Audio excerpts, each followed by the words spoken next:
Good morning, everyone. This is Legacy School Year 7 History, our lesson number 13. We will be talking about the years after William the Conqueror. Okay, our lesson's objectives will be to understand what caused internal problems in England after William's death. We will understand what caused the years of anarchy, and we will learn about the Lady of the English. Now, we all remember we spoke about William the Conqueror, who became William the First of England. He's a Norman king, a French king who changes England forever. You can see a very interesting statue of him. Looks very heroic. Of course, this statue is not in England. It's in Normandy. It looks quite heroic, obviously, as he's riding his horse. The horse is rearing up, and he's holding the flag. Well, towards the end of his life, he wasn't this athletic, obviously. Apparently, William became very fat towards the end of his life, which did not stop him from going on military campaigns. Unfortunately for him, on one of these military campaigns, he hurt himself while sitting on his horse, and he died.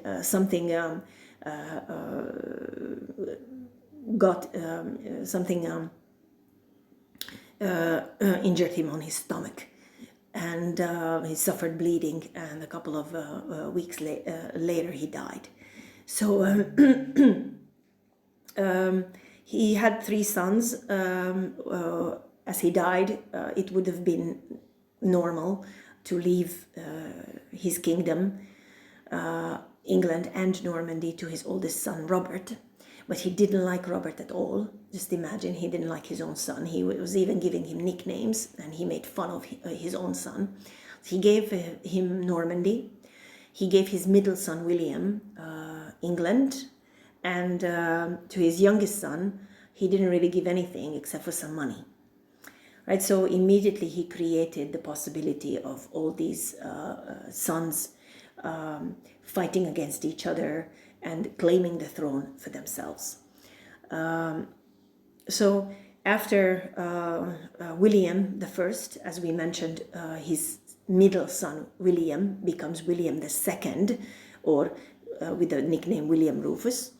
He was an unpleasant king, angry and short-tempered, and he couldn't stand the church. So immediately, as soon as he was crowned, he started making enemies all around him.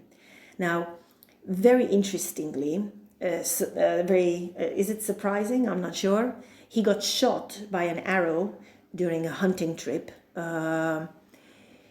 by a famously good archer who happened to be one of his friends. This archer ran away to Normandy, where he died relatively shortly after that. So historians are still thinking about it. Maybe it was not an accident. Maybe it was an assassination. Everything points to the assassination theory, because Henry, his younger brother, was also there at this hunting trip, immediately took the chance and got himself crowned a few days later as Henry I, King of England. So Henry I becomes King of England, but he still has one brother, Robert, the King of Normandy, and Henry wanted Normandy too. So he captured his brother in Normandy, took his kingdom, and imprisoned him in Cardiff Castle. You can see that in the picture over here in Wales. You can see the Welsh flag over this famous castle. Truth be told, Henry I ruled England for 35 peaceful years. During this time, he married an Anglo-Saxon princess, Matilda, from the House of Wessex. Okay, their one and only son died when his ship sank off the Norman coast at the age of 17. You're going to be able to read more about the sinking of the so-called White Ship. Some details are mentioned in your book. You're going to be able to read about it and have an idea about the character of the son of Henry I. He was a not very likable character, to tell you the truth. And I hope that you are interested in reading the passage in your book about how the white ship sank. Now, Henry the First, as we mentioned, married a princess called Matilda. Okay, together they had one son who died, as we mentioned. He died on the white ship when the white ship sank. They also had another girl. She was also called Matilda. Okay, she is the Lady of the English because when she was very young, she was married to the Emperor Henry V of Germany.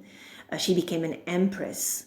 Unfortunately, the Emperor Henry V died a few years later, and Empress Matilda came back to England.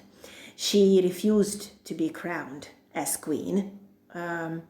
She said she just wants to be the lady of the English.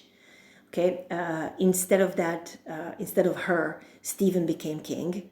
We will talk about him in a bit.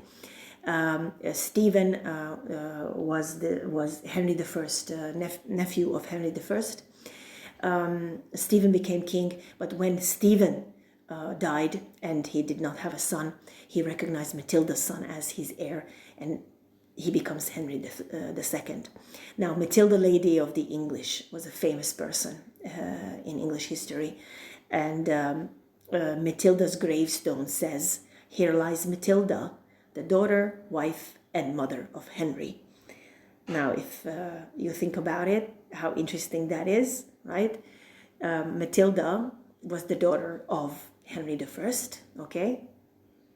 Was the wife of a Henry V, that was the German emperor, and she was the mother of Henry, who became Henry II later on. So it's a very interesting sentence about her on her gravestone. So let's talk a little bit about the years of anarchy. As you can see from the date 1135, 1153, it's almost 20 years. Now you understand the word anarchy. Anarchy means chaos, okay, lawlessness, okay, when nobody follows the rules. That's anarchy, okay? So you probably have guessed, okay, that this is going to be a time of turmoil in English history. Now, it starts with Henry I leaving no son when he died, okay? Now, his daughter, Matilda, that we already spoke about, and his nephew, Stephen, both claimed the throne, okay? So Matilda could have taken the throne, but she didn't want to be crowned as queen. Stephen wanted to be the king. Matilda was married to a German emperor.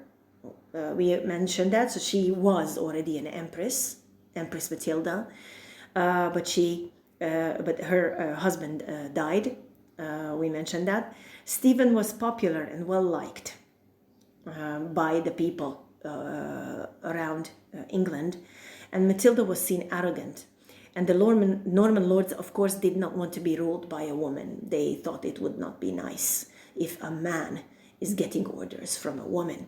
So it was a natural decision for them, of course, to choose Stephen as opposed to Matilda.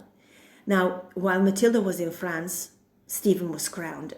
There was a civil war. Matilda wanted to be the lady of the English, and even if not crowned, but a queen or a leader of the English. A civil war broke out.